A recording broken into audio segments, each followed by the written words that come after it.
from the Secretary of the Department of Transportation, and that is the one and only Secretary Pete Buttigieg. Hello, I'm Secretary of Transportation Pete Buttigieg, and it's an honor to be joining you again, even if it's a virtual appearance this time. And I'm already looking forward to when we can next gather together in person. I want to thank you for inviting me to help celebrate this 30th anniversary and share some thoughts on the occasion. For 30 years, the National Action Network has moved this country toward justice, equality, and equal rights for all. The arc of American life does not bend toward justice on its own, not without the hands and the efforts of moral leaders like you. And thank you to Reverend Sharpton for being such a leader, a powerful voice helping America to constantly be better and do better, someone from whom I have learned a great deal. Ours is a complicated moment, one in which the scale of our challenge is matched only by the scope of our opportunity. We are still struggling to wrestle with the national tragedy of a pandemic, with disproportionate rates of infection and death in communities of color. But we finally have hope, with millions of Americans being vaccinated each day, and a White House that has made vaccine equity a pillar of the response. In our economy, people are still teetering on a high wire, and many are paying more for transportation and housing each month than their paycheck can sustain. But we stand here with an opportunity to make the largest investment in American jobs since World War II.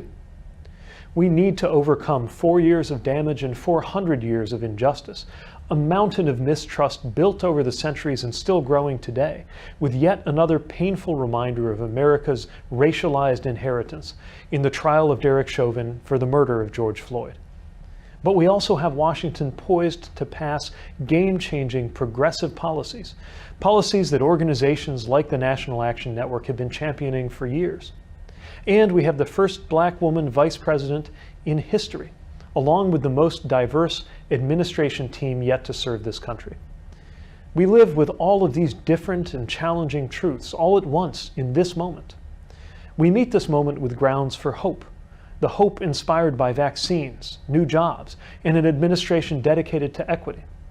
And that is a testimony to the impact of hard work and organizing, the value of groups like the National Action Network, and the power of advocacy as well as direct service. Especially in this moment, Black and brown communities and activists across the country have demanded more of America, insisting that this country do better not only by all of those who have been excluded or oppressed, but by this country's own professed creed. The work ahead is daunting, but it is heartening that on the national stage today, we're discussing how much progress we can make, how big we can go, and no longer just how much damage we must deal with.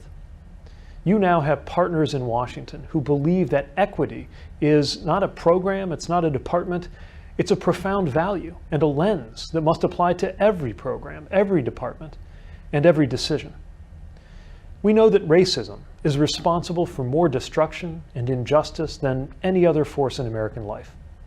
So I'm proud to be part of the Biden-Harris administration where anti-racism is policy. And I'm glad that you're hearing from many of my fellow cabinet members this week about the good work that we're doing together. The Biden-Harris administration made clear that racial equity and support for underserved communities would be an all of government, all of society priority. It was encoded from day one in the President's order and embodied in the Justice 40 initiative that has the goal of delivering 40% of the benefits of the President's investments to historically underserved and overburdened communities. So let's talk about the work we need to do to get there. Transportation is a foundation of our economy, and it's also an expression of our values. Advancing racial equity is among my highest priorities as Secretary. The transportation decisions we make can either exacerbate inequity or build a better future.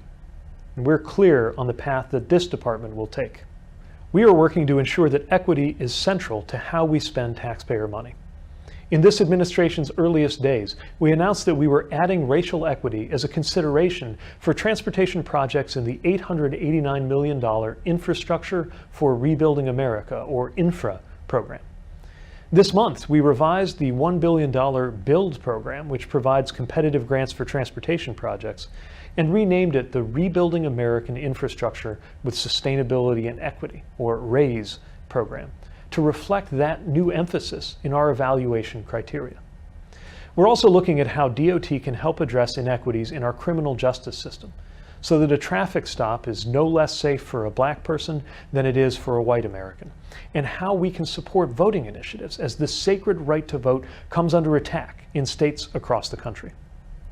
We've created an equity task force for this department, one in which I will be involved personally, to make sure that this remains a North Star to guide our work throughout this department and throughout this administration.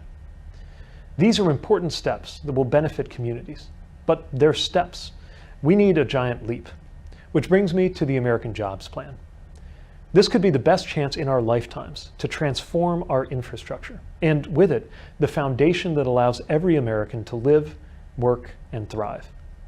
It will provide more than a $2.25 trillion investment in American infrastructure, including $621 billion for transportation and resilience. It will do so many good things, and I want to touch on just a few highlights.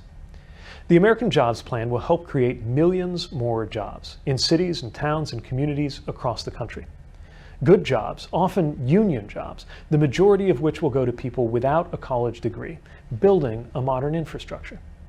The plan also invests $100 billion in workforce development programs focused on underserved communities. The plan includes $20 billion for road safety. That's important for everyone, but it's certainly a matter of equity. On our roads, the fatality rate of black people is twice that of white people. We cannot accept this. The plan includes $80 billion to expand and modernize Amtrak and the rail network, and it doubles federal funding for public transit. Again, that's important for everyone. It is certainly a matter of equity. Black people are 4 times more likely than white people to rely on public transit to commute to work. And they deserve a commute that is reliable, safe, and affordable. This is especially important because in 2019, our lowest income households spent 37% of their after-tax income on transportation. That's up from 29% just 2 years earlier. We can't accept this. The plan also includes $174 billion to help spark the electric vehicle revolution.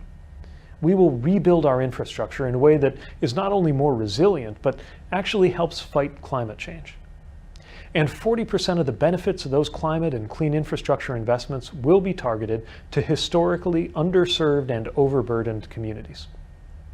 Now is finally the time to address these major inequities, including those caused by highways that were built through black and brown communities, as well as decades of disinvestment that left small towns and rural main streets stranded. The President's American Jobs Plan includes $20 billion to reconnect neighborhoods cut off by past transportation decisions, to advance opportunity, equity, and environmental justice in new transportation projects. I've just mentioned a lot of numbers, but I want to put them all in context.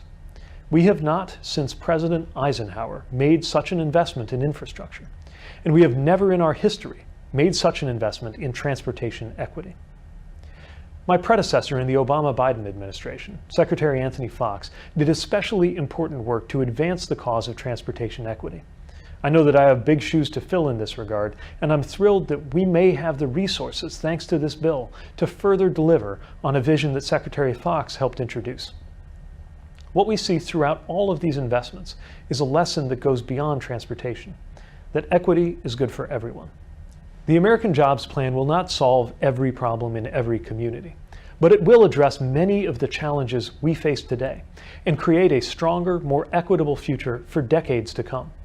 It empowers our young people to inherit and build a country where the American dream is truly, finally accessible to all.